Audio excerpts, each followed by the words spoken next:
This is one of our more popular machines in our facility. This is our abdominal or core strength training machine. It's going to target more the upper part of your core, the transverse abdominal. There's a couple different ways that we can actually utilize this machine.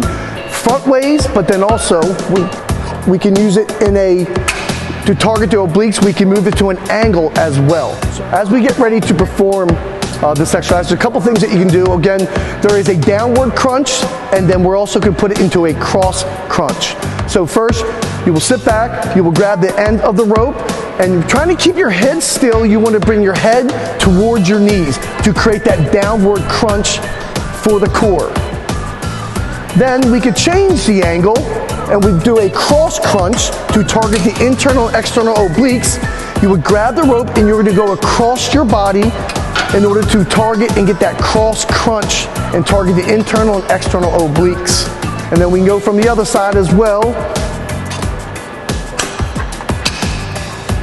Grab the rope, put it between the ears, and again we're going to go in the motion where it's crossed across our body into a cross crunch.